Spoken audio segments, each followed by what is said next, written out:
This is episode 16 of Full Throttle, the Presidio Group's automotive industry podcast. I'm your host, Jason Stein, Presidio's managing director. On a monthly basis, Full Throttle serves as the industry's meeting point for great conversations with leaders across the automotive world. We did learn as we went the benefits of scale. We made a few mistakes we learned from and created a strategy around the size and the type of market we wanted to be in. The campus strategy of having 3 to 5 dealerships per market. Evolving into how do we scale from a personnel, marketing, and inventory perspective. So there was a plan behind it, but we continued to adjust it as we went and learned for sure. There's a quiet revolution of a dealership group taking hold in Charlottesville, Virginia. The movement is all about employee retention and employee buy-in. It's focused on technology and new solutions. And it's run by a fourth-generation auto dealer who, over the last decade, has ensured that team members are happy and guests are being served. Carter Myers Automotive is quietly expanding into a powerhouse of a business engine in its corner of the country. And Liza Borches is the captain at the wheel. She's outspoken, attentive to market changes, and not afraid to make her voice heard in important circles. And the proof is in the performance. In the last 15 years, the dealership group has grown from 3 stores to 23. Including a 35% increase in the company the last few years, with several larger acquisitions as Carter Myers bought platforms instead of single stores. And all of this expansion while offering employee ownership, managing partnerships, and with a values-based hiring process. The formula has been a good one, but the results are not just internal. Liza is also willing to be in the mix on big things. If electrification is coming, she wants to be in the middle. She's been bullish on electrification and has been one of the louder voices in the industry. She sits on the board of Plug-in America, saying yes to being a national representative for the dealer body. And she's active with NADA as well as with technology, continually pushing her team to consider new retail tech and solutions that will improve efficiency. She believes that her stores are creating technology to serve what the customer wants, and also innovating and thinking ahead of the consumer. So what's the pulse that she's feeling today? And what does this year look like from the Carter Myers perspective? Today, it's her story on Full Throttle. I'm Liza Borches, and this is Presidio's podcast, Full Throttle. She's a fourth-generation retailer with experience really growing an organization exponentially and a people-focused approach to start off with. She's one of our favorite people. It's great to see you, Liza. Thanks so much for having me, Jason. Give me a little bit of the lay of the land. As we close out a very adventurous year. I know it's been a lot of fun for you as well. Where do things stand? I mentioned at the beginning, growing your dealership or your organization exponentially. You do all kinds of things. You offer employee ownership, managing partnerships. You have a values-based hiring process. And amazingly, you've grown from 3 dealerships to 20 in the last 15 years. Where are we as we close up this year? 23 now. 23. I think the last 3 joined us this past year. And, you said it's been an adventurous year. I think it's been an adventurous last 3 or 4 years in our industry. And we are at a point where things are starting to settle a bit. And that's not a bad thing. It's not a bad thing at all. But, for us at CMA, the last couple of years have been the largest growth that we've had in our company. It's been very consistent since 2005 when we started slowly buying some stores, kind of averaging 1 per year. And we had some, what I would call somewhat cautious growth. But the last couple of years, we had about a 35% increase in our company with several larger acquisitions. For the first time, buying groups versus just single stores. And we're at a point right now where we're consciously paying attention to what's happening in the marketplace, obviously, along with everybody else, what's going on with our inventory and day supply. But some of the other things that are factoring in right now is when you go through a large growth period with acquisition, you've typically made a lot of commitments to facilities. And so we've got, 3+ years worth of facility commitments based on the different dealerships that have joined CMA the last handful of years. So that's a big focus with the cost of money having gone up, the cost of supplies and everything in the building space. has significantly increased.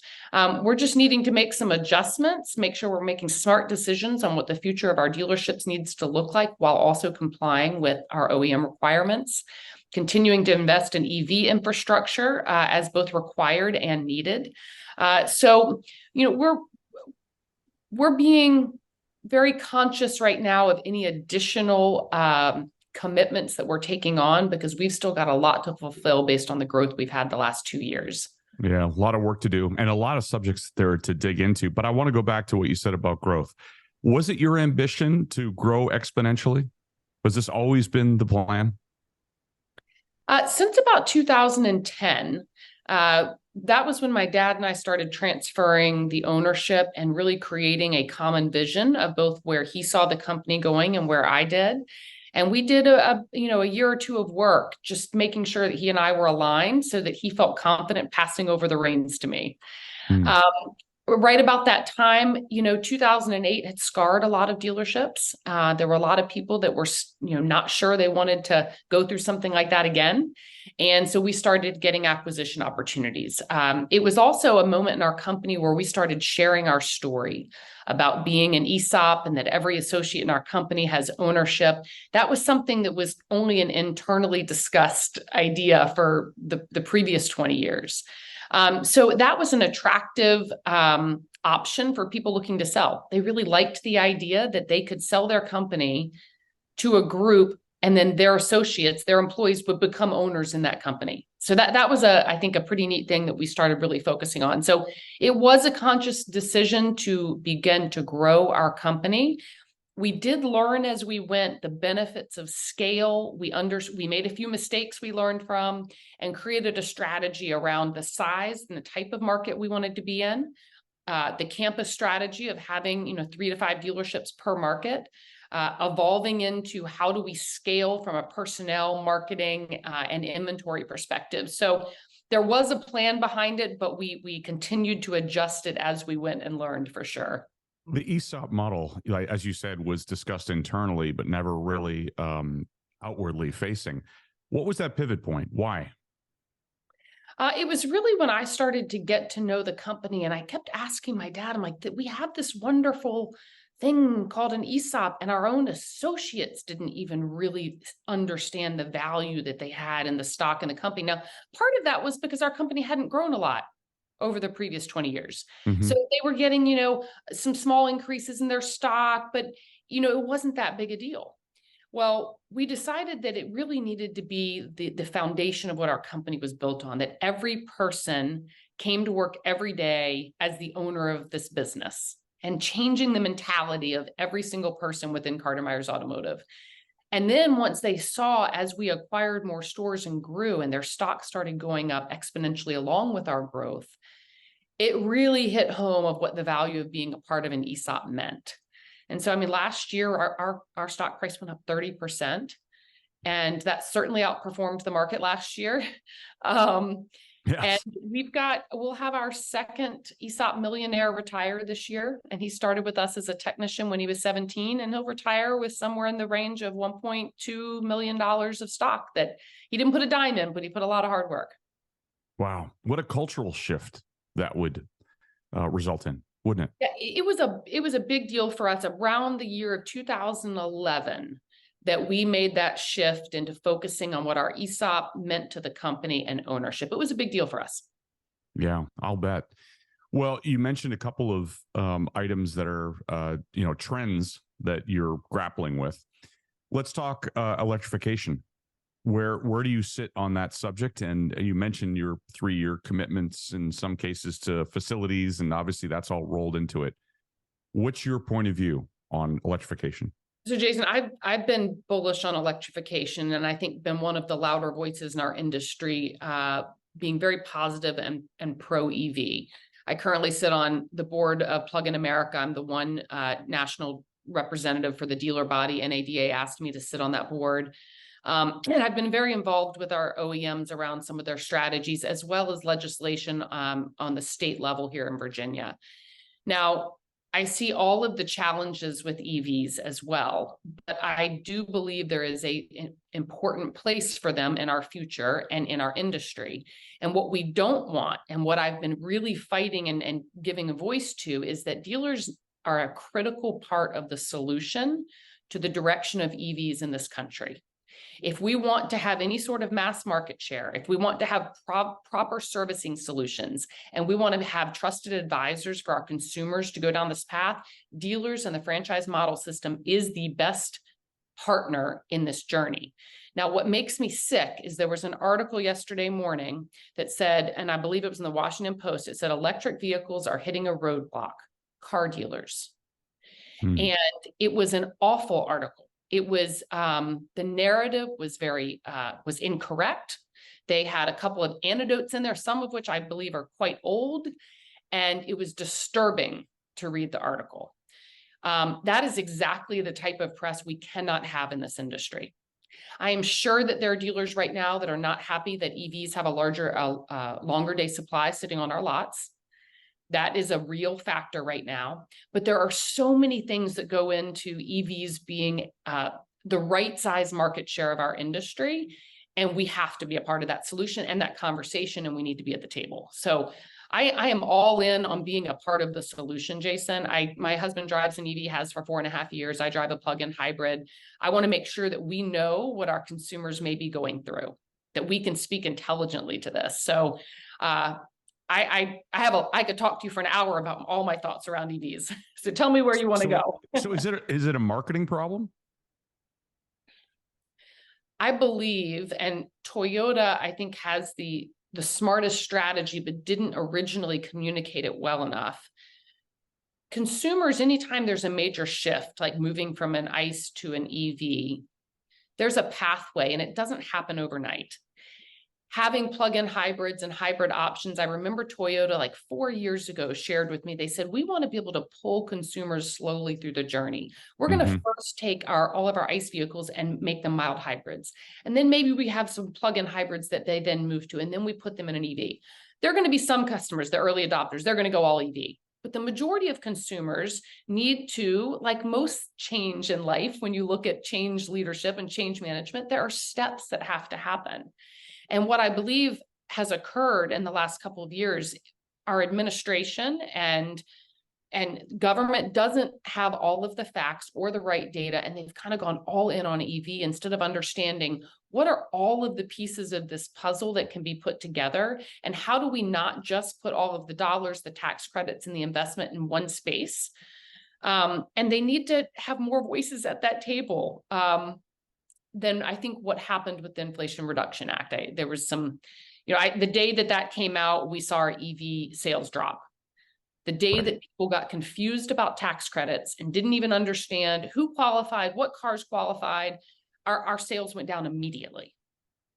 Yeah, right. You mentioned an element there that I want to focus on. When I saw you at NADA a few years ago, you talked about really being the voice of the dealer. And you've shared with our colleague Amy Wilson that you really enjoyed how Mike Jackson, former AutoNation CEO, was a voice for the dealer on, continually. And of course, used many platforms in order to make that case for dealer issues. Do we need more voices for the dealer on a national level? Absolutely. Absolutely. I think NADA is an important voice, but can't be the only voice, because there are certain areas that they're going to focus on in our business. And one of the most important things when we talk about the diversity of voices that we need speaking up and sitting at the table, we have such a wide range of types of dealer groups around this country. We've, of course, got the publics and these large groups that have one perspective. We've still got a lot of single mom and pop stores that have an important place in a lot of our smaller and more rural communities in particular. And then we've got medium-sized dealer groups, which I would put us in that category, that get some of the benefits of the small single point dealer, but also some of the scale of the larger publics. And we really need to have all perspectives there. Mike Jackson was a great spokesperson, because I think he did have a variety of experiences that in his background that he was able to speak to, and he didn't come out just speaking about what's best for AutoNation. So I think that's what we've got to do, is we've got to have voices who are looking out for what's best for the industry. How do we make sure everybody's properly represented and everybody's able to contribute in a way that's best for the consumer? Because that's why we're all here. You worry about the long-term sustainability of the franchise system? Yes. Not because I don't think it's the best system for our industry. Mm-hmm. I worry about it because of the narrative on articles like what I just mentioned in the Washington Post yesterday that have inaccuracies in it. And what I worry about is that the franchise system is going to go away before people understand the benefit that it brings to consumers. And it's going to be too late when they realize, wait a second, I now no longer have an advocate for me that is going to pay attention to my needs, wants, and expectations in a car buying and servicing and leasing experience. So that's what worries me the most, is that we're going to, the franchise system could be damaged in a way that people don't understand the value till it's gone. And how about the threat of direct sales? I'm sure you think about that on a regular basis. Yeah, I don't believe that there is such a benefit to direct sales that we're going to see that be the reason that the franchise model goes away. Most of the OEMs that you talk to, while they would like to control the franchise system and the dealers and have everybody be more cookie cutter and process oriented, most of them don't want to do this part of the business themselves. We've got great relationships with so many of the OEMs. I do believe that in fact, I was just 2 days ago in New York having this conversation with somebody who's head of one of our OEMs. When there is trust between the retailer and the OEM, really good things can happen. We've seen that with several of the OEMs that we currently represent. The problem is they're not all that way. And so when there's a lack of trust, that's when dealers start building up the wall of franchise laws. It's when the OEM starts putting in these controlling programs that don't allow dealers to do what they do best and take care of their associates and their customers and have a seamless integrated experience. And so how we get to a point where we can have trust with all these OEMs, Jason, if you can figure that out, you will be a billionaire and we will all love you. Not that we don't already. You've been at the forefront of technology in your stores. And in fact, you also invested in dealer fund to help dealerships stay on the forefront of evolving technologies and really help the industry. And I think when we had our chat at NADA a couple of years ago, you said that from the stage during the super session of how important technology is, because basically you want ideas on how to evolve your own stores. That means more than just hiring an IT guy, right? Yeah, for sure. Tell me a little bit about your philosophy around tech and stores of the future. This might sound a little odd, but my philosophy is that technology should not be the star. It needs to work so well that it just is behind the scenes, giving us a seamless process for our consumers, and our people are the stars. Technology is there to support them in making a more efficient, more transparent, and more effective process. I think so often we think that technology is the solution, and that technology, this new tool or this new partner, is going to be the bullet that we need to solve a problem. And technology, I don't believe, is the solution, but having the right technology that integrates well, that your people are well trained on, that allows for this efficient, effective, transparent process is what we're going after. There's been so many new ideas and tools in the auto industry that we get excited about and we grab. And what we don't take the time to do is to say, how does this fit in with what the customer experience is that we're trying to provide in our dealership? So the first thing we always ask our team when they say, well, go look at this, or we need to adjust this, or we need to change this partner. Okay, what problem are we trying to solve? Let's first say, what is the problem that we're trying to solve? Because we can get excited as car dealers. I mean, we're like squirrels. We just, oh, that looks great. Let's buy the next new thing. So, I think technology is an extremely important part, but it is not the star. The people are the star, and we need to have technology that they can use well and give the customer experience that we expect. Well, and it's developing new products while addressing a changing consumer or changing consumer expectations, right? Yeah, I think a lot of times we believe that we're creating technology for what the consumer wants, but oftentimes the consumers don't know what they want until they have an experience that is great, and they're like, "Well, that's what I want." And so we do need to be innovating and thinking ahead of our consumer and saying, okay, what do we want that experience to look like so that when they come in, they're wowed and like, yes, that was the experience I wanted. If we wait for them to say, I want to be able to buy a car online and hit these buttons and have each of these steps happen for me, we're behind the times by the time we're hearing that as a dealer. Yeah, that's true. Buy-sell market, what's your view on it today?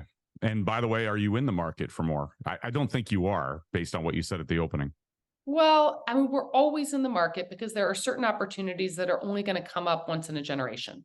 And so we have very clear goals within our company as far as if X, Y, or Z were to come available, we're ready to move. But we have looked at more deals in the last 6 months that we've said no to probably than ever. And it's not that we don't want to grow. The market is starting to come down a bit. I think profits are going to begin to soften. We've got sellers out there in the marketplace that are still trying to use the last 3-year average. We've got really need to pay attention to what our facility commitments are and the EV infrastructure commitments that need to be made with every acquisition. It's also a little hard to swallow when you look at the cost of money today versus where it was a couple of years ago. Right. We were looking at a deal pretty seriously the other day. I'm like, okay, the interest payments on that compared to, and you're like, but we've got to get over that. The reality is we're not going to be going back to rates as to where they were a couple of years ago. We feel incredibly fortunate the acquisitions we were able to make during that time frame, and now we've got to adjust our thinking.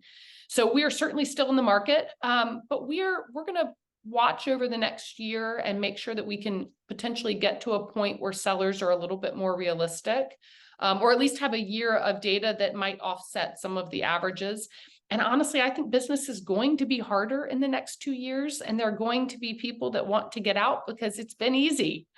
So there's going to be plenty of opportunities out there. Our strategy has not changed. If it's the right brand, right market, right location, good fit for our culture, we're ready to roll. Geographically, where would you be interested? So we are based out of Charlottesville, Virginia. Our furthest store will be opening a new Honda point in Lexington Park, Maryland in 2024, and that will be just under 3 hours away from our nucleus. Right now, 2 hours and 15 minutes to Martinsburg, West Virginia. So we're slowly expanding. We used to try to say a 2-hour radius around Charlottesville, but now we're starting to include some Maryland, West Virginia, North Carolina, because we have a really strong bench of people who believe in our culture and know our values and are going to allow our foundation to grow. I didn't feel that way a few years ago when we were still trying to keep it geographically tight. But we've got a fantastic team. So if we've got opportunities, within probably a 4-hour range of Charlottesville, Mid-Atlantic region is where we're focused right now. Your headwind prediction for next year, what are you looking at? Where's your purview on what's to come? I think we still have an opportunity to have a very strong year. And I know we have an opportunity to have a very strong year in 2024. Some of the basics that we're going back to focus on is really diving into customer engagement on the phone, online, in person, because we just believe that some of our skills have gotten a bit, I don't know if lazy is the right word, but it probably is. So really diving into looking at the cost of every opportunity and the skill sets that our teams have to properly convert and engage with those customers. That's number one. Second area, fixed operations. We have done a tremendous job growing our fixed operations the last couple of years, as have most dealers, but we've been outpacing even what we're looking at as industry averages. That's going to set us up well into 2024 and beyond. The area that we still have a lot of work to do is in used cars. As our new car inventory is coming back, we know we're going to have a stronger source of used cars just because of our trade percentages. And that's going to be a positive over the next couple of years until we start getting lease returns entering back into the market. You always tell it like it is, which I love. And what a pleasure to catch up with you and hear your thoughts on not only where we are today, but where we're going to go tomorrow. And most importantly, bad reporting that's out there that we'd like to fix. It would be great if you wanted to write an article out to the Washington Post in response. You could be one of many that I'm encouraging. Right. Just an op-ed rebuttal. Yeah. Yes. Liza, it's so good to be with you again. Thank you for being on the program. Thanks, Jason. Thanks again to my guest, Liza Borches. And thanks for listening to Full Throttle. Come back to us later in the month for our next interview on this platform. And suggestions you can email me at jstein@thepresidiogroup.com. And to learn more about the firm, go to thepresidiogroup.com or follow us on LinkedIn. Thanks again for listening.